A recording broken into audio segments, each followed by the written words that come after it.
Hello, welcome. Another fine week. This is game analysis and producer perspectives with me, Ray Hazlett. Once again, let's go ahead and talk. We're going to talk about video game preservation. Kind of a timely topic. There's been a big kerfuffle going on in a good way about a movement called Stop Killing Games. And I was watching this from kind of afar. First of all, you have to. The person doing this needed a bunch of signatures from the EU, and I am not an EU citizen. I am a US citizen, so I can't really sign that, or my signature wouldn't really count for anything. But I've been watching it and seeing what they're doing, because I think video game preservation is extremely important. Especially it's important if we want to go ahead and consider our medium worth a damn. I actually do. If you think that video games are art, you can't think video games are art and not also consider the importance of preserving that art. Like, you can't have it one way or the other. If you don't think video games are art and you think that they're just product to be consumed and then tossed aside, that's one way to view them. I think some video games are absolutely like that, but not all of them. Not the good ones, we'll say. There is a lot of, like, I'm not going to get here and say there isn't a bunch of shovelware on Steam or even the Nintendo Switch store right now, the eShop. There is a ton of shovelware there. You do have to start digging if you really, really want to get in there. So just to date this podcast, this is July 23rd, 2025. So I don't know how far the Stop Killing Games initiative has gotten. But I want to talk about this from also, this is more of an analysis episode. I want to also give some perspectives from someone that's in a leadership or production role. First things first. When I was working at Deep Silver Volition, I was working with a gentleman. Unfortunately, he passed away while we were in production. Mike Watson. He was working on a version of Saints Row 2 because he was trying to reinvigorate Saints Row 2, the PC version of that game. The PC version is kind of like renowned as one of the worst ports of a video game ever. Like, the console version of Saints Row 2 is fine. Like, you play the game and it's fine for what it is. It's like a weird Grand Theft Auto clone. It's fine. I like Saints Row 2. I can see why people like it. But the PC version, awful. I have it in my Steam library. I tried to get as far as I could in it. It crashes all of the time. It barely works sometimes. There's a bunch of code that just eats your button inputs, which are kind of important. It makes already kind of a difficult and frustrating game even more difficult and frustrating. Just pretty bad. And when you ask the developers, who now I was one at one point, like, hey, why won't you just re-release the PC version of Saints Row 2, like make a better version? The source code for it is lost. It's gone. Nobody knows where it is. It's probably deleted somewhere. That's the tricky thing about code. It's you can make it appear and you can just as easily make it disappear. So Mike Watson was trying to revive that, and unfortunately he passed away, so I guess the dreams and ambitions of having a redone version of Saints Row 2 are also gone.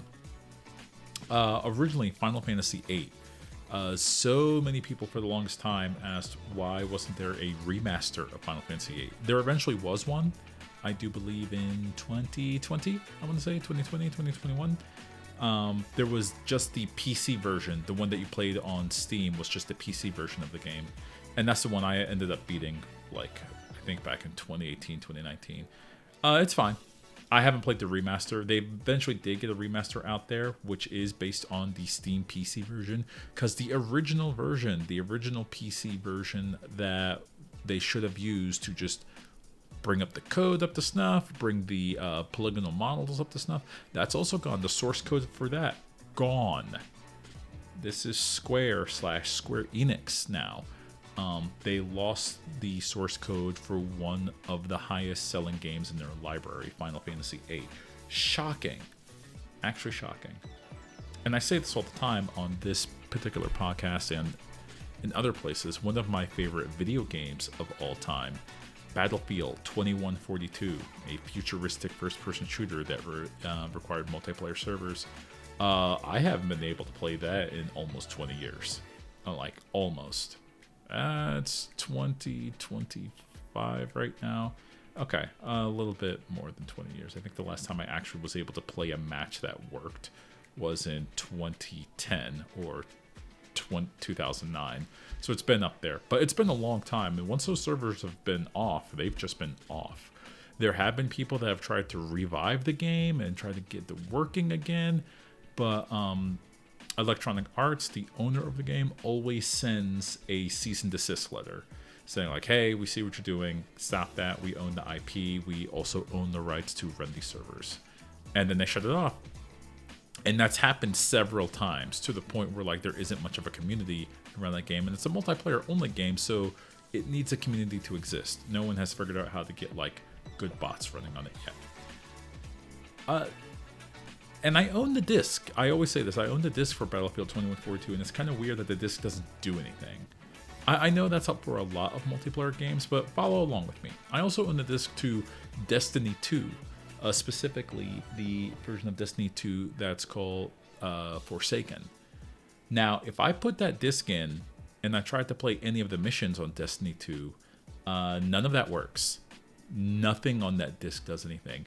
Not the campaign, the single player campaign. None of the planets that you can go to, I do believe originally on that disc even aren't in the game anymore. They're quote unquote in what Bungie likes to call the vault, which is an insane concept to me. So if you are trying to be a beginning player, you're like, hey, I want to catch up and see what all this Destiny 2 shenanigans is. Let me play the campaign. The game just kind of laughs at you and says, no, you're not actually playing the original campaign in this game. You'll play as much of the campaign as it will let you play. Can you imagine that? Can you imagine playing any MMO game and you say, I want to catch up and start from the beginning, and the game says, no, that content is gone? I can't think of an MMO that does that right now. Not off the top of my head. Like, I recently beat the entire all campaigns except for Dawn Trail of Final Fantasy XIV, and right now, if you want to, you can create a new account, start from the very beginning, level 1, and you can walk through that entire story. It'll take you hundreds and hundreds of hours to go through the entire main story quest in that game, but you can still do it. It's all still there, and it's just shocking to me that any sort of multiplayer campaign would not have that. Weird, so weird. Also, a game that recently shut down, The Crew, a game published and made by Ubisoft. That has a single player mode. It does not require multiplayer. You can play the game single player just fine, but it did require an internet connection, and thus it was required to be connected to servers for whatever weird reason. And I do believe it was 3 years ago. No, I'm sorry. It was 2023. All the servers for The Crew were shut down. So you cannot play The Crew's single player campaign at all. Even though it should never have required an online connection. So I want to be sympathetic to some developers here. Some of the people, and to be very, very fair, this is like a small few. They don't really understand that you can't keep a server for a multiplayer game running indefinitely. That is not the answer. If you were saying like, hey, this multiplayer game should just run indefinitely, you should have someone that supports it and it's always going to be worth it, I will point you to the game Call of Duty 2. Yeah, the original 2009 version, which apparently Activision, or at least one of the studios that made it, one of the dev studios who escapes me at this moment, reopened the servers for that, and apparently you can fire up your Xbox 360 and go play Call of Duty 2 on its original servers right now. There's only a couple thousand people playing it. You can go do that if you want, if you have it. And watch how that is a catastrophe, because there are no paid moderators to go hit mod. Not that that was a really highly moderated place to be. That was the Wild West, and where a lot of our bad internet culture for playing video games online kind of came from, and unfortunately never really left. And there's nothing you could do if you like try to report someone for what's going on there. There's not that much that happens, unfortunately. So it's just the experience is what you can make of it, but it's there for you. So that is what will eventually happen to any online game that is a multiplayer only service. You will require the community to sort of police itself, and depending on the game will depend on the community and how good they want that policing to be. Because you can't reasonably expect to keep even just one community manager on staff at all times to monitor every single game that ever gets made with a permanent online connection. You can't expect that. That's insane. There are some people that are actually expecting that, and I want to say that anyone that says that is, with respect, a child. They literally do not know how economics works if that's what they're expecting. What they could do, though, since leaving servers on is expensive, is you should just release the source code of the multiplayer. Just let the community have at it. Who cares? You should do that with just single player games in general. You know what game did this way back when? 1994. That's right, 1994. We are talking 31 years ago now. Doom. Yeah, the original Doom. John Carmack just released the source code for Doom after they were done with Doom 1 and Doom 2, I do believe. They just sent it out to the world, said have at it. I do believe they did that with Doom 1 first, I think. Definitely with Doom 2, obviously. And Doom is one of the most modded games on the entire market and has been for years and years now. It's not going to stop anytime soon. And has the original developers, id Software, have they lost the rights to it? No. As a matter of fact, they did the same thing with Quake and Quake 2. Quake 2 was such a modded game, and so many different games used the source code of that game. The original Half-Life in 1997, one of the most popular first-person shooters and one of the most important first-person shooters in terms of narrative pacing for a first-person shooter ever. That is a heavily modified version of Quake 2. I think it's Quake 2 or Quake 1. One of the two. Either way, that specific version of the game, and all versions of Quake 2, their source code and their specific code for movement in a 3D space have been used for decades. There were bits of Quake 2's original movement code left in the 2019 version of Call of Duty. That's how deep this rabbit hole goes when you release the source code of a game. You can go ahead and set the video game industry up for generations, not necessarily to copy you, but to inspire and to push it forward. It's only proven to do good things in this nascent industry. For single player games in general, and one can argue the Quake games were single player and so were Doom, they have multiplayer elements, but let's just take the single player elements.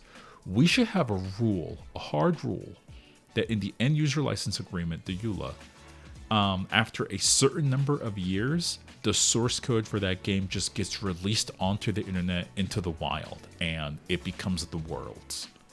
I don't know how many years that could be. You could say it's 5 years. You could say it's 10 years. I think 10 years is way too long. I think it should be insane. I think it should be 2 or 3. After 2 years, the game's like, there's the source code. Go ham with it. Do whatever you want with it. But we own you. The company has like a EULA that says we own the licensing rights. We own the intellectual property rights. You can't sell whatever you're trying to make with this. If you want to go ahead and modify it, that's fine. Modification of it is completely fine. You wouldn't get games like Half-Life 2 if you didn't use a heavily modified version of that source code. Do what you will with it, but do not say, I'm looking at the games that are on my desk. We'll just use the Quake example. You cannot say, hey, we're using the source code of Quake 2 and we just made Quake 3. Like, no, they should sue you into the dirt if you do that. You should make a completely different game that could use Quake's engine. I think that should be perfectly fine. Epic does a thing where you can use the Epic video game engine absolutely for free up until you make, I do believe last time I checked, it's $250,000 of sales. Then they contact you and they say, okay, we need to start talking about like how much licensing that royalties that we're getting out of this because you are using our engine. I'm kind of halfway on that, but if you do end up making an indie classic that makes $250,000, yeah, go ahead and talk to the original publisher of that specific engine. They gave you the tools. There's support everywhere for it.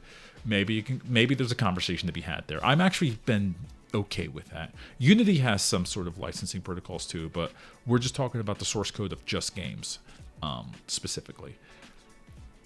Let's go ahead and talk about real quick going on in the news. Splitgate 2. Now, Splitgate 2 has been on the back foot ever since it released, and they have no one but themselves to blame. They came out on stage. The CEO, Ian Prolix, I think I'm pronouncing that right. I might not be.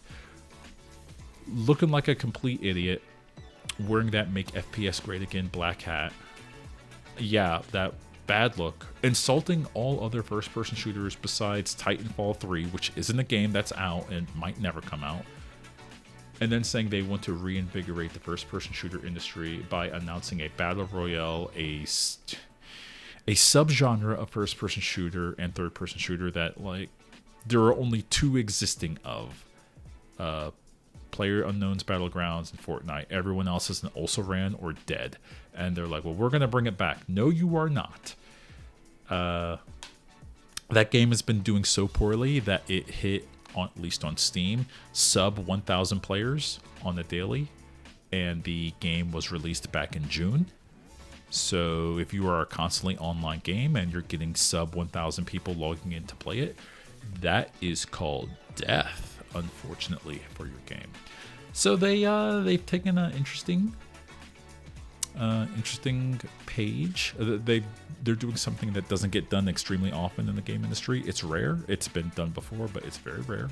They are unreleasing the game, and they're saying this game is officially now back in beta.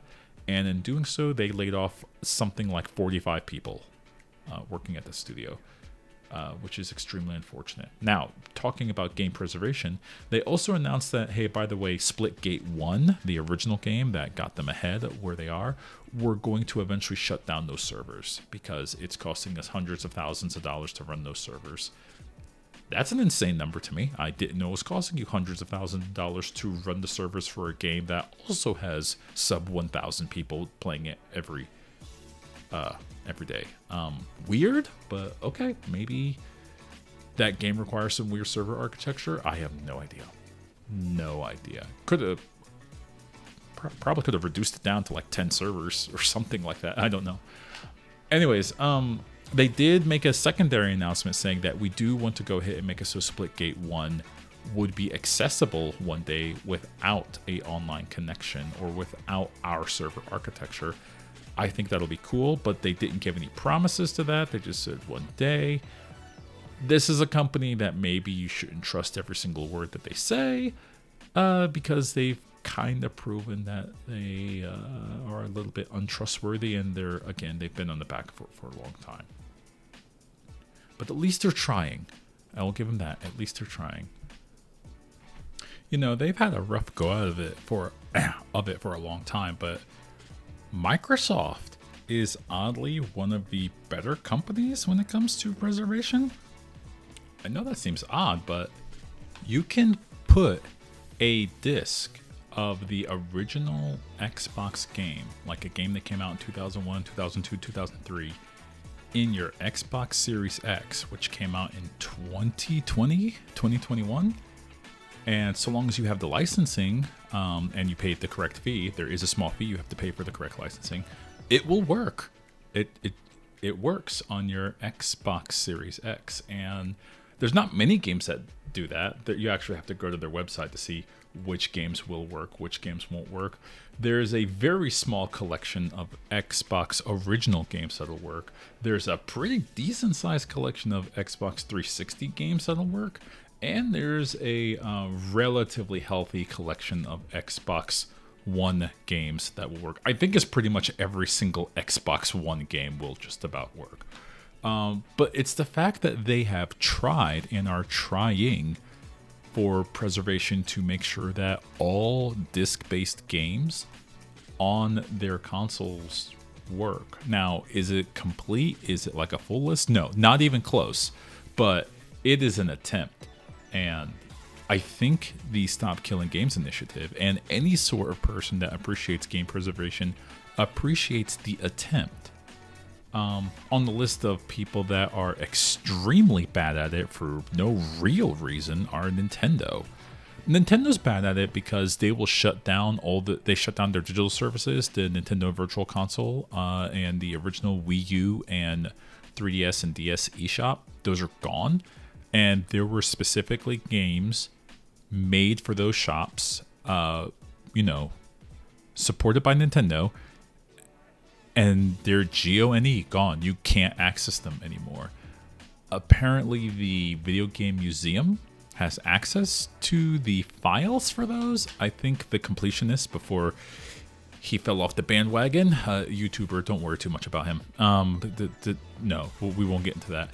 I do believe he donated all of the files because he took the time to download all of them and sent them to the Video Game Museum in San Francisco, I do believe it is, and they can do something with it or something like that. They don't know what they're going to do, but they could do something with it.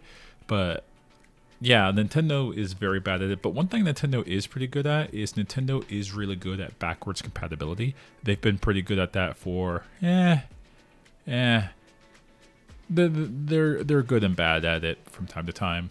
The Nintendo Wii U was backwards compatible with the Nintendo Wii. It was 100% backwards compatible, to the point that there was a running theory that the Nintendo Wii U just had a Wii built into it. I think that might have worked. The Switch 2, which I've been playing a lot of. I've been playing Donkey Kong Bonanza, as well as a bunch of other Switch 1 games like Death's Door, Deltarune Chapter 3, Gris, Fast RMX, a couple other games. Love those games, and Donkey Kong Bonanza is a great fun game. But the Switch 2 is almost 100%. I think it's 99.9% backwards compatible with all Switch 1 games. There are going to be some Switch 1 games that just don't work for whatever reason. Typically, it's peripheral based, but that's still good. You could pop in the cartridge and it runs on the system. Some of them don't run and work 100% well, but they probably work well enough. This is important because as we go on and on, I would love to see better implementation of better backwards compatibility. Sony had and released one of the best backwards compatible devices ever. That was the Sony backwards compatible PlayStation 3, which I have, and I have hidden in my house because that was my white whale to find one of those. When it originally came out, it was $700, the specific version. I was able to find one at a used game shop for $250, and I absolutely snatched it up with permission from the wife because, can't just be dropping hundreds upon hundreds of dollars for video games and whatnot. That one lets you play not only PlayStation 3 games, not only PlayStation 2 games, but PlayStation 1 games will work in that thing. The very first PlayStation 1 game I played and then eventually beat in that was Ridge Racer 4. Good times. Excellent use of my time. And eventually I found the PlayStation 1 game Rival Schools, which was a very core memory of mine to have as a video game. And I popped that into my PlayStation 3, and it worked. And so I was one time telling my wife that because my PlayStation 5 is backwards compatible and plays PlayStation 4 games, with just that and the PlayStation 3, I can play the entirety of Sony's library. And that is thousands upon thousands, tens of thousands of different types of video games. physical editions I could reasonably play. And whenever I go to a used game shop, that's nice to see. It's nice to know I can go to that a mom and pop game shop, used game store, and say like, let's just go to the Sony section and what can I see here? And hey, I've been meaning to play that. And I pick it up, bring it home, play it, have some fun with it, go about my day. You could just get into emulation, and I will go ahead and talk about that here in just a moment. There's also a game that I got recently called the Capcom Fighting Collection Part 2. It's just Capcom Fighting Collection 2. I don't know why I added the part in there. This was a PlayStation 4 game. It released brand new just a couple months ago as a PS4 game because the PS5 is backwards compatible. See, it gives developers choices. You can say like, hey, we want people that have a PlayStation 4, which is still a large amount of the market, to play this game, but we also respect the fact that a lot of people have just a PlayStation 5, or they traded in their PS4 once they got a PlayStation 5. Like me, I gave my PlayStation 4 over to my nephew once I got a PlayStation 5. I was like, well, this is 100% backwards compatible. I don't need it anymore, and shipped it to him and haven't thought about it since. And when I popped this game in, there is a specific set of games that never got a re-release on here. I got the disc in the case over here. Capcom vs. SNK 2, one of my favorite fighting games ever, never got a re-release. It came out in 2001, and I was able last month to play it on my PlayStation 5, and it worked great. And also Project Justice, which is the sequel to Rival Schools, that came out on the Dreamcast. The Dreamcast has been dead since 2001. If I'm not mistaken. Yeah, it's been dead since 2001. And I did have that game for the Dreamcast, and it never got a re-release, but now it has. And now I can play it on my PlayStation 5. These are relatively important games, and it is great that a new generation of people don't have to download a bunch of like crazy emulators onto their computer to get them working. Now, I'm not anti-emulation. I would be a huge hypocrite if I said that. I recently, last summer, played and beat Gradius 5 on my computer because I downloaded and got a PlayStation 2 emulator working on my computer. And that was a great time for me. I love my PlayStation 2 emulator. And I do believe own a copy of Gradius 5. I think I'll have to double check my library downstairs to see if I have that. In the face of games that are not getting re-released, or the publishers are not supporting them, I absolutely am supporting emulating that game. As a matter of fact, you should just emulate most games that aren't that have been out of the public eye for like 10, 15 years. Just absolutely emulate it. You heard it from me. What's someone gonna do? Stop you? Don't emulate it and sell it. I think that's illegal as hell. And I know a lot of people will say like, hey, emulation itself is illegal. It's not good. It takes from the developers. No, it doesn't. No, it absolutely doesn't. As someone that worked in the private game industry for a decade, if you emulate one of the games I worked on, I wasn't going to gain or lose any money. Nope, you're not hurting me. Go. If you think that's stealing, okay, steal it then. I don't care. There are constant arguments like where you're hurting the developers. You're really not. You're just not. Most of the developers kind of forgot about that game existing. Otherwise, they would have done something else to support it, or they would have released a sequel, or they would have released a remake or a remaster. That's what most people do.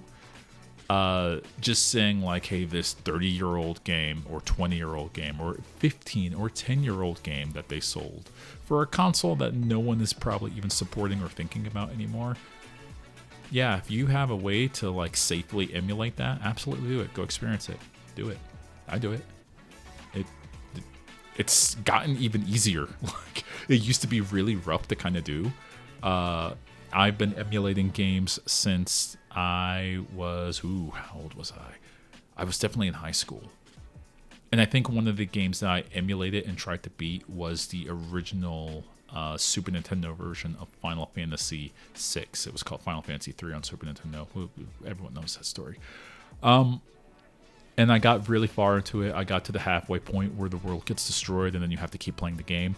and then something happened, and I think my file got corrupted, so I thought I'll get back to this later. I never did. I eventually did play and beat that game by getting the official version on a Nintendo Game Boy Advance, and I still have that cartridge of it. But I'm trying to make the point. Emulation didn't stop me from buying games. It actually increased my interest in buying games. And as I said before, in this example, it made me go out and buy the official version because I wanted a non-janky copy of it. And that's fine. That's beautiful. Let's say you're a project manager or a producer of a video game company, and you're like, listen, I want to go ahead and get into game preservation for the game I'm working on. Make sure that you go out of your way, that someone is saving a branch of the code for it. The source code of it should be branched off somewhere. Put it onto a disk, put it onto a USB, hide it somewhere, mail it to someone, make multiple copies. Make sure it's like safe, and make sure if you're working for a large company, you are following all the rules there and you don't do anything that violates their IP rules. But if you're working for a small studio, yeah, make sure you're on the up and up with everybody, and there should be copies of it everywhere. The very last thing you want is you make something like grand and important and it's a work of art and you lose it. Don't go out of your way to even talk with someone about like, hey, what if we release this to the internet? Are we allowed to do that? Can we have that conversation? Have that conversation. I think that's important. As I said at the very beginning of this, if we want to treat video games as art, and I do believe earnestly that video games are art, we need to go ahead and go out of the way and preserve them and make sure that they are accessible out there somewhere. The movie industry already does this. The movie industry, of course, treats all of it like very important art. Some of it's trash, obviously. You're not going to hear me say Velocipaster, which is a hilarious movie, is going to be some form of high art. But I watched it, and I would like for it to exist. I would like to one day sit down and watch it with my son. I think that would be fun and entertaining. So yeah, treat that as good workable art. All right. Thank you very much for hearing me out. I'm going to go ahead and go. If you want to go ahead and send us an email, unscriptpodcast@gmail.com. I'd love to hear from you. Visit our Blue Sky, Unscripted Gaming on Blue Sky. Or you could go ahead and just like hang out at our website, which is also www.unscriptedgaming.com. Thank you very much, and you all have yourselves a wonderful week.